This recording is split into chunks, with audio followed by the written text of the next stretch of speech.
నిన్న పొద్దున్న ఈ యొక్క అల్మాస్పేట్ సెంటర్లో రెండు వర్గాల మధ్య ఇది ఒక చిన్న ఇన్సిడెంట్ జరగడం జరిగింది. అనుకోకుండా స్టోన్ పెల్టింగ్, కొంతమంది పోలీస్ సిబ్బంది అంతా గాయపడటం జరిగింది.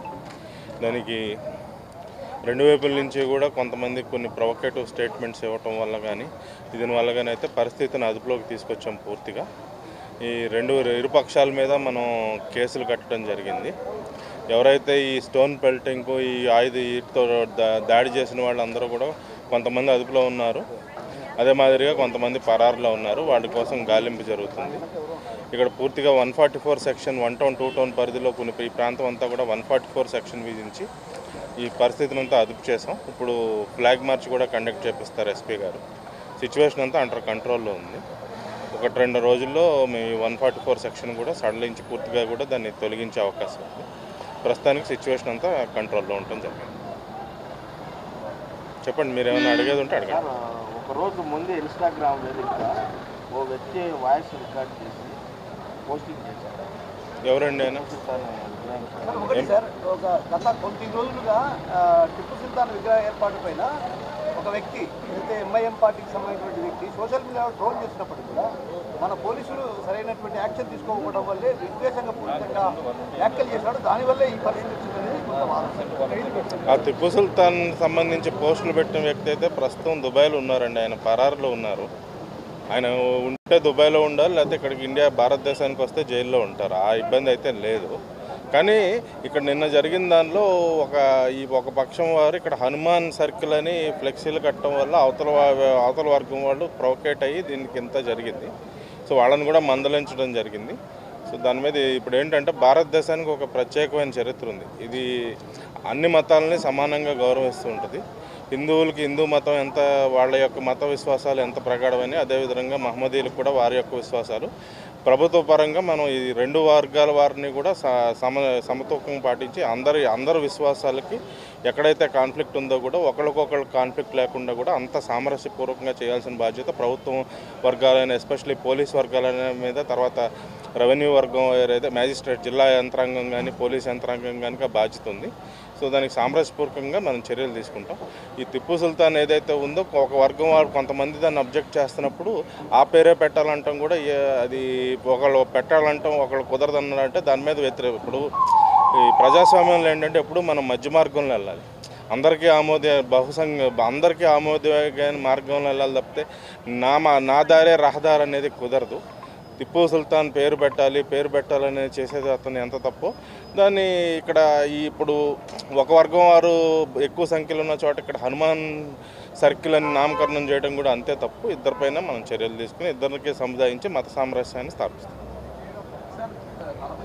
ఇప్పుడు కూడా ఇలాంటి ఘటనలు ఈ నేపథ్యంలో కొందరు సోషల్ మీడియా వేదికగా కూడా కీలకమైనటువంటి ఏదైతే విద్వేషపూరితమైన వ్యాఖ్యలు చేసేవాల్సిన ఎలాంటి చర్యలు తీసుకోవాలి? ఖచ్చితంగా అన్నీ మానిటరింగ్ చేస్తున్నామండి.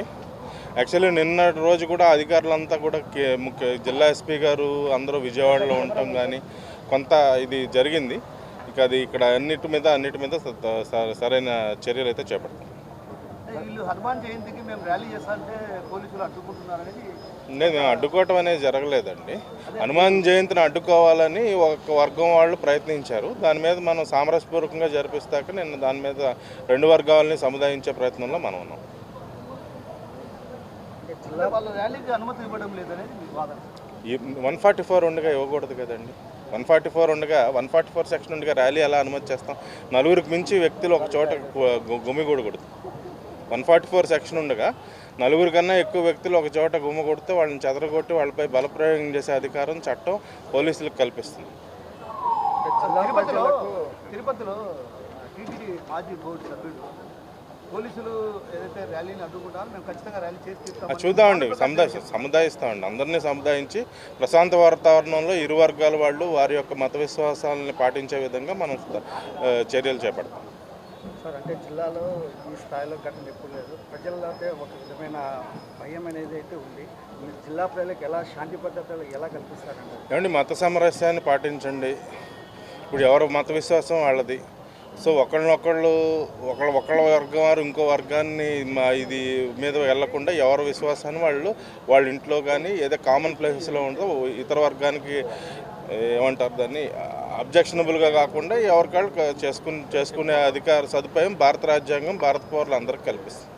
సార్ ఈ వివాదం గత కొద్ది నెలలుగా జరుగుతుంది సార్ ఈ సర్కిల్ గురించి ముందస్తు చర్యల్లో భాగంగా వాళ్ళను అప్పట్లోనే చర్యలు ఇది కొన్ని నెలలుగా జరిగేది కాదండి. 2014 నుంచి ఉంది ఈ వివాదం.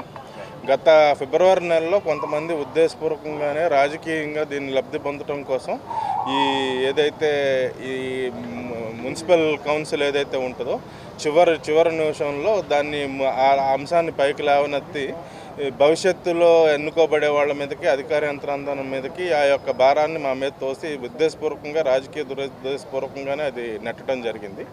దాని నుంచి కొంతమంది ఏ వర్గం వాళ్ళు దాన్ని కావాలని ఒకళ్ళు వద్దని ఒకళ్ళు ఇద్దరూ కూడా ఎవరి ప్రయత్నాలు వాళ్ళు చేస్తున్నారు. సో దాని మీద మేము చేపట్టాల్సిన చర్యలు అయితే ఏవైతే ఉన్నాయో ముందస్తు చర్యలు అయితే చేపట్టాం.